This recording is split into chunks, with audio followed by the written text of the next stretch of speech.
নাশকতায় নিজেদের দায় এড়াতেই আন্তর্জাতিক তদন্ত চায় বিএনপি বললেন ওবায়দুল কাদের। ব্লক রেড দিয়ে চলছে বিরোধী ধরপাকড়, সরকার পতনের দাবিতে জাতীয় ঐক্যের ডাক মির্জা ফখরুলের।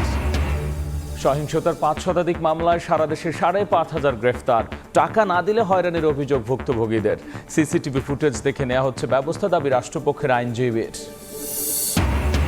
ঢাকায় তাণ্ডব চালাতে রাজশাহী থেকে আসে জেএমবির ১৫০ জঙ্গি, বেশিরভাগই জামিনে থাকা আসামি। সহিংসতায় যোগ দেয় বিএনপি জামাত নেতা কর্মীরাও, ফেরার পথে ধরা পড়ে অনেকে। সারা দেশে স্বাভাবিক হচ্ছে জনজীবন, রাজধানীতে ৯ ঘন্টা কারফিউ শিথিলে ছুটির দিনেও বাড়ে মানুষ ও যানবাহন চলাচল। সহিংসতায় নিহতদের স্মরণে মসজিদে মসজিদে দোয়া। রাত ১১টার সময় সঙ্গে আছি আমি গোলাম রাব্বি।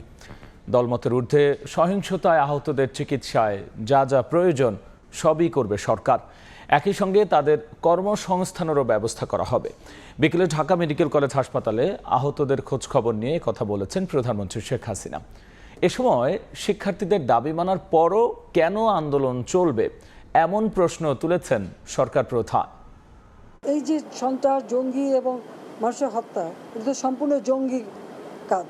চিকিৎসার যেখানে মানুষের সেবা, সেখানেও আঘাত হানা, এর থেকে জঘন্য কাজ আর কিছু হয় না। চিকিৎসার জন্য যা যা প্রয়োজন সরকার করে যাচ্ছে এবং করবে। চিকিৎসা শেষে তাদেরকে অন্তত তাদের আয় রুজির ব্যবস্থা যাতে হয় সেটাও আমরা করব।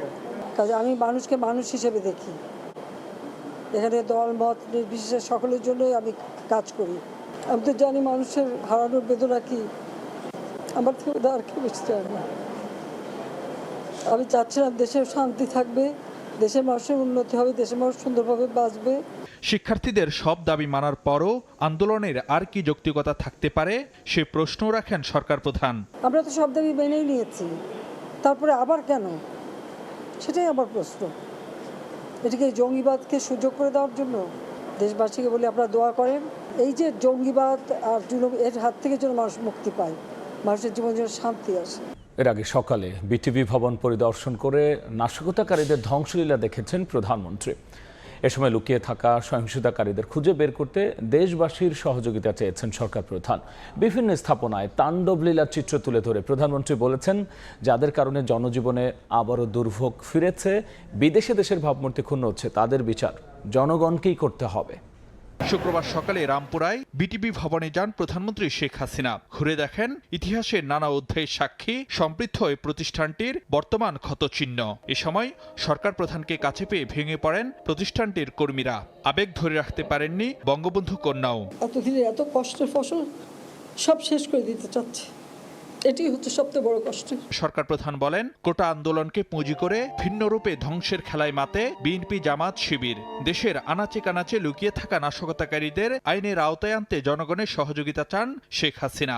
যারা এসবের সাথে জড়িত সারা বাংলাদেশের আনাচে কানাচে যে যেখানে আছে তাদের খুঁজে বের করুন এবং তাদের শাস্তির ব্যবস্থা করার জন্য সহযোগিতা করুন। প্রধানমন্ত্রী বলেন, লন্ডন থেকে এখনো উস্কানি দেওয়া হচ্ছে প্রবাসীদের, যার ফলে ক্ষুণ্ণ হচ্ছে দেশের ভাবমূর্তি, ঝুঁকিতে পড়ছেন প্রবাসীরা। আরও দুঃখের বিষয় হলো লন্ডন থেকে নির্দেশ যায় যেখানে যেখানে বাঙালি আছে সেখানে সেখানে আন্দোলন করতে হবে। টেলিফোন করে বলছে ওখানে আন্দোলন করো। এমন এমন দেশে আমাদের সেখানে ফোন করে আমাকে জানাচ্ছে, মেসেজ দিচ্ছে। তাহলে যেটা করা মানে কি আমাদের দেশের ভাবমূর্তি শুধু নষ্ট না, যারা কোনো কাজ করে খাচ্ছে তাদের রুজি রোজগারও তো নষ্ট হয়ে যাবে। কোটা আন্দোলন নিয়ে নিজের বক্তব্য বিকৃত করা হয়েছে বলেও জানান সরকার প্রধান। আমার একটা কথা নিয়ে তারা কিছু কতদিন প্রতিবাদ করলো। কি কথা বলেছিলাম আমি? আমার কথাটাকে বিকৃত করা হয়েছিল। তাদের স্লোগানটা কি? তুমি কে আমি কে, রাজাকার রাজাকার, তোমার বাবা আমার বাবা, রাজাকার রাজাকার। তার মানে তারা নিজেদেরকেই রাজাকার হিসেবে পরিচয় দিল। আমি তো তাদের রাজাকার বলিনি। মিথ্যাচার আর অপপ্রচারে যেন দেশবাসী বিভ্রান্ত না হয় সে বিষয়েও সতর্ক করেন প্রধানমন্ত্রী। ফারুক ভিয়া, রবিন, সময় সংবাদ, ঢাকা। নাশকতায় নিজেদের দায় এড়াতেই বিএনপি আন্তর্জাতিক তদন্ত চায় বলে মন্তব্য করেছেন আওয়ামী লীগ সাধারণ সম্পাদক ওবায়দুল কাদের। এদিকে বিএনপির মহাসচিব মির্জা ফখরুল ইসলাম আলমগীর এক বিবৃতিতে অভিযোগ করেছেন, ব্লক রেড দিয়ে দলের নেতাকর্মীদের ধরপাকড় করা হচ্ছে।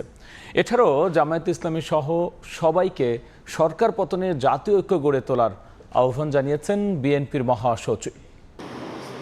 শুক্রবার ধানমন্ডিতে দলীয় সভাপতির রাজনৈতিক কার্যালয়ে সংবাদ সম্মেলনে আওয়ামী লীগ সাধারণ সম্পাদক ওবায়দুল কাদের বলেন, দায় এড়াতেই আন্তর্জাতিক তদন্তের দাবি করছে বিএনপি। বিএনপি সবসময় দেশের উপর, দেশের জনগণের উপর আস্থা না রেখে বিদেশি প্রভুদের উপর ভর করে রাজনীতি করে। এক্ষেত্রেও তাদের সন্ত্রাস চরিত্র উন্মোচিত হওয়া, সেটা থেকে দায় মুক্তির জন্য তারা বিদেশিদের হস্তক্ষেপ দাবি করছে।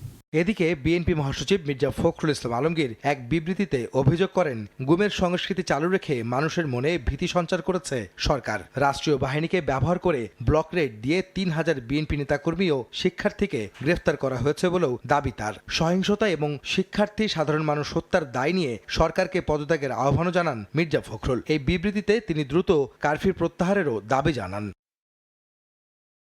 আহমেদ সালেহীন, সময় সংবাদ, ঢাকা। দেশের মানুষকে জিম্মি করে সরকার পতনের জন্যই বিএনপি জামাত সহিংসতা করেছে বলে মন্তব্য করেছেন আওয়ামী লীগের সভাপতি মণ্ডলীর সদস্য অ্যাডভোকেট কামরুল ইসলাম এমপি। বিকেলে কেরানীগঞ্জ মডেল থানা আওয়ামী লীগের ত্রাণ বিতরণ কর্মসূচিতে কথা বলেছেন কামরুল ইসলাম। এ সময় তিনি অভিযোগ করেছেন, কোটা সংস্কার আন্দোলনে ভর করে বিএনপি জামাত তাণ্ডব লীলা চালিয়েছে। এই অপশক্তিকে রুখে দিতে জনগণের প্রতি তিনি আহ্বান জানিয়েছেন।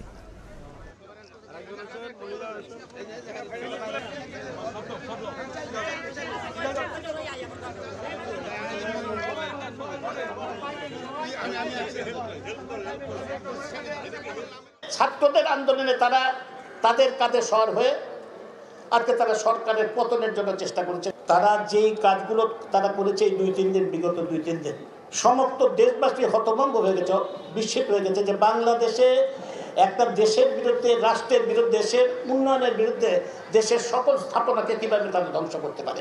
রাজনীতি থেকে, বাংলার মাটি থেকে এদেরকে বিতাড়িত করতে হবে। শক্তি থাকবে না যতক্ষণ করে এদেরকে বিতাড়িত না করতে পারবে। প্যারিস অলিম্পিক উদ্বোধনের আগ মুহূর্তে ফ্রান্সের রেল লাইনে সিরিজ হামলায় ছড়িয়ে পড়েছে আতঙ্ক। শিডিউল বিপর্যয়ে ভোগান্তিতে পড়েছেন 8 লাখেরও বেশি যাত্রী। প্যারিস থেকে জানিয়েছেন এসএম ইকবাল ও লুৎফুর রহমান বাবু। আর মাত্র অল্প কিছুক্ষণের অপেক্ষা, পর্দা উঠতে যাচ্ছে greatest show on earth, the Paris Olympic. এই অলিম্পিককে ঘিরে প্যারিসে এখন উৎসবমুখর পরিবেশ, সাজরব। তবে হঠাৎ করেই সব কিছু বদলে দিয়েছে কিছু দুষ্কৃতিকারীদের। ফ্রান্সের যে রেলওয়ে আছে, দ্রুতগতির রেলওয়ে, সেখানে হামলা।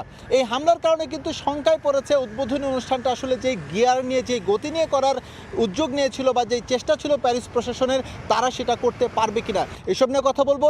এখানে আমাদের প্রতিনিধি রয়েছেন লুৎফুর রহমান বাবু। তিনি দীর্ঘদিন ধরেই সময় সংবাদের সঙ্গে যুক্ত আছেন, প্যারিসের বিভিন্ন ইভেন্ট তিনি কভার করেছেন। তার কাছ থেকে জানতে চাবো, সার্বিক নিরাপত্তার যে পরিস্থিতি রয়েছে এই মুহূর্তে প্যারিসে, সেটা কেমন দেখছেন? ধন্যবাদ আপনাকে। আপনি জানেন যে এই অলিম্পিককে ঘিরে কিন্তু নানা প্রশ্ন সেই শুরু থেকেই ছিল, এবং সেই প্রশ্নের অনেকটা বাস্তবতা এখন দেখা গেল যে উদ্বোধনের মাত্র আপনি কিছুক্ষণ আগে, আর কিছুক্ষণ পরে হয়তো বা উদ্বোধন হবে যেটি আপনি বলছিলেন। তার আগে যে দেশের বিভিন্ন অঞ্চলে নাশকতাকারীরা রেলের বিভিন্ন জায়গায় যে নাশকতা করেছেন কিংবা অগ্নিসংযোগের যে ঘটনা ঘটেছে, সেটি কিন্তু আসলে নিরাপত্তাকে একটা প্রশ্নের মধ্যে এনে দিয়েছে। যদিও আমরা রাজধানী প্যারিসের আনাচে কানাচে বলা চলে আমরা নিরাপত্তা রক্ষীদের উপস্থিতি দেখতে পাচ্ছি, এবং এই ঘটনার পরপরই কিন্তু এখানে নিরাপত্তা ব্যবস্থাও বাড়ানো হয়েছে। জি, নিরাপত্তার যে ব্যবস্থাটা রয়েছে সেই নিরাপত্তা নিয়ে কিছুটা প্রশ্ন তৈরি হলো আমাদের সহকর্মীর কাছ থেকে, যেটা জানছিলাম হামলার কারণে যে ভোগান্তিতে পড়েছেন সাধারণ দর্শক বা যারা এখানে আসতে চাচ্ছিলেন, সেটা কিন্তু আসলে অস্বীকার করার উপায় নাই। এখন দেখার বিষয় হচ্ছে এই প্রতিবন্ধকতাগুলোকে পাশ কাটিয়ে কতটা জাঁকজমকপূর্ণ ওপেনিং করতে পারে প্যারিস প্রশাসন। প্যারিস থেকে এসএম ইকবাল, সময় সংবাদ, ফ্রান্স। ঢাকায় নাশকতায় অংশ নিয়েছিল জেএমবির অন্তত 150 সদস্য। পাশাপাশি সহিংসতায় যোগ দেয় রাজশাহী বিভাগের বিএনপি ও জামাত শিবিরের নেতাকর্মীরাও। ধ্বংসযজ্ঞ চালিয়ে নিজ এলাকায় ফেরার পথে গ্রেফতার হয় তাদের কয়েকজন। নাশকতার আগে কারা গিয়েছেন, গিয়ে নাশকতার পরবর্তী সময় আবার কারা ফেরত আসছেন, এই সময়কালীন তারা কোথায় ছিলেন, কি করেছেন, এ বিষয়ে আমরা আসলে খতিয়ে দেখছি। গোয়েন্দা সংস্থাগুলোর ভাষ্য, ঢাকা ও তার আশেপাশের জেলাগুলো বিচ্ছিন্ন করতে পরিকল্পনা মাফিক রাজশাহী বিভাগ থেকে নাশকতায় অংশ নিয়েছিল জামাত শিবির ও বিএনপির নেতাকর্মীরা। পরে কারফিউ শিথিল হলে ঢাকা থেকে রাজশাহী ফেরার পথে অনেকেই গ্রেপ্তার হয়। এই পর্যন্ত আমাদের এখানে যাদের গ্রেপ্তার করেছে তাদের জিজ্ঞাসাবাদ চলছে, এবং একটি হলিস্টিক অ্যাপ্রোচে আমরা পুরো বিষয়টিকে তদন্ত করছি। আইন আইনশৃঙ্খলা রক্ষা বাহিনী বলছে, জামাত শিবির বিএনপির নেতাকর্মী এবং জঙ্গিদের গ্রেপ্তারের পাশাপাশি পরিকল্পনাকারী ও মদতদাতাদের ধরতে চলছে অভিযান। যারা এর পিছনে অর্থ যোগান দিয়েছে বা যারা বিভিন্ন ধরনের সাপোর্ট দিয়েছে, সাপোর্ট দিয়ে আন্দোলনটিকে একটি বড় একটি পর্যায়ে নিয়ে যাওয়ার চেষ্টা করেছে, তাদের সবাইকে আমরা আমাদের আইনের আওতায় নিয়ে আসার জন্য আমরা বদ্ধপরিকর। পুলিশ জানিয়েছে, রাজশাহী বিভাগে নাশকতায় অন্তত 100 জন পুলিশ আহত হয়েছেন। পুলিশের পিকআপ, অবকাঠামোগত আর্থিক ক্ষতি হয়েছে 33.5 লাখ টাকা। সাইফুর রহমান রকি, সময় সংবাদ, রাজশাহী। চট্টগ্রাম থেকে দেশের বিভিন্ন অঞ্চলে জ্বালানি তেল পরিবহন শুরু হয়েছে। সকালে বিজিবির পাহারায় ঢাকা ও সিলেটে পাঠানো হয় 64টি ওয়াগনবাহী 4টি ট্রেন। ওটা আন্দোলনকে ঘিরে সংঘাত, সবশেষ কারফিউ। এর মাঝে দেশের বিভিন্ন স্থানে জ্বালানি তেল সরবরাহ কাজ শুরু করেছে বাংলাদেশ রেলওয়ে এবং নিরাপত্তায় বর্ডার গার্ড বিজিবি। সকালে চট্টগ্রাম থেকে ঢাকার উদ্দেশ্যে ছেড়ে গেছে তেলবাহী 24টি ওয়াগন নিয়ে একটি ট্রেন, যেখানে রয়েছে প্রতিটিতে 33,000 লিটার করে পেট্রোল, অকটেন, ডিজেল এবং ফার্নেস অয়েল। এরপর সিলেটের উদ্দেশ্যে ছেড়ে গেছে 16টি ওয়াগন নিয়ে আরেকটি ট্রেন। সবশেষ চট্টগ্রামের দোহাজারিতে 12টি ওয়াগন এবং চট্টগ্রামের হাটাজারিতে গেছে আরও 12টি ওয়াগন করে ফার্নেস অয়েল। মূলত চট্টগ্রামের দোহাজারি এবং হাটাজারিতে পাঠানো হচ্ছে বিদ্যুৎ কেন্দ্রের জন্য ফার্নেস অয়েল। রাজধানী ঢাকা এবং সিলেটে পাঠানো হয়েছে প্রয়োজনীয় জ্বালানি তেল। এই তেলগুলো যদি আমরা সময়মতো না পাঠাই তাহলে বিদ্যুৎ সমস্যার সৃষ্টি হতে পারে এবং যানবাহন চলাচলে বিঘ্ন ঘটতে পারে। অপরদিকে বিজিবির পক্ষ থেকে ব্যাপক নিরাপত্তা ব্যবস্থা নেওয়া হয়েছে এইসব তেলবাহী ওয়াগন যাতে গন্তব্যে পৌঁছাতে পারে। জনজীবন সচল রাখার জন্য তেলবাহী ওয়াগনগুলো দেশের বিভিন্ন গন্তব্যস্থলে বিজিবি কঠোর নিরাপত্তার মাধ্যমে পৌঁছে দিচ্ছে। চট্টগ্রামের তেল বিপণনকারী প্রতিষ্ঠান পদ্মা, মেঘনা, যমুনা থেকে এসব জ্বালানি তেল সরবরাহ করা হচ্ছে সারা দেশে। গত কয়েকদিন ধরে জ্বালানি তেল সরবরাহ বন্ধ থাকায় জনজীবন অনেকটা বিপর্যস্ত হয়ে পড়েছিল। কমল দে, সময় সংবাদ, চট্টগ্রাম। কোটা সংস্কার আন্দোলন ঘিরে সারা দেশে সহিংসতায় নিহতদের আত্মার মাগফিরাত এবং আহতদের সুস্থতার জন্য মোনাজাত ও দোয়া করা হয়েছে। জুমার নামাজ শেষে মুসল্লিরা বিশেষ এই দোয়ায় অংশ নেন। সরকারের পক্ষ থেকে প্রতিটি মসজিদে অনুষ্ঠিত হয় দোয়া, আর রোববার দেশের সব মন্দির, প্যাগোডা ও গির্জা অনুষ্ঠিত হবে বিশেষ প্রার্থনা। শুক্রবার জুমার নামাজ শেষে গত কয়েকদিনের সংঘর্ষে নিহতদের আত্মার মাগফিরাত ও আহতদের সুস্থতা কামনায় দেশের প্রতিটি মসজিদে অনুষ্ঠিত হয় দোয়া মোনাজাত। সরকারের পক্ষ থেকে আয়োজিত দোয়ায় অংশ নেন সর্বস্তরের মুসল্লি। সংকট কাটিয়ে ধীরে ধীরে দেশের পরিস্থিতি স্বাভাবিক হওয়ায় সন্তুষ্টি প্রকাশ করেন মুসল্লিরা। দোয়া করছি আল্লাহর কাছে তাদের জন্য জান্নাতবাসী করুক। যারা আজকে দেশের প্রতি অরাজকতা করেছে তাদের প্রতি আমরা ধিক্কার জানাই। আমার দেশে যেন শান্তি থাকে। আগামী রোববার দেশের সব মন্দির, প্যাগোডা ও গির্জায় সুবিধামতো সময়ে অনুষ্ঠিত হবে প্রার্থনা। রাশেদ বাপ্পি, সময় সংবাদ, ঢাকা। যুক্তরাষ্ট্রে নির্বাচনের আগে গাজা ইস্যুতে একই সুরে সুর মেলালেন ডোনাল্ড ট্রাম্প ও ক্যামালা হ্যারিস।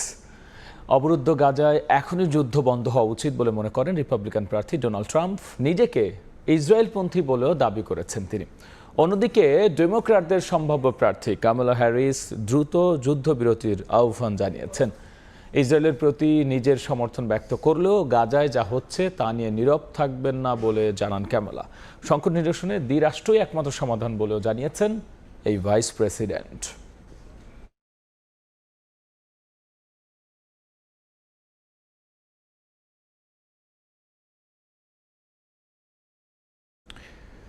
এই ছিল আমার কাছে থাকা দেশ বিদেশের খবর।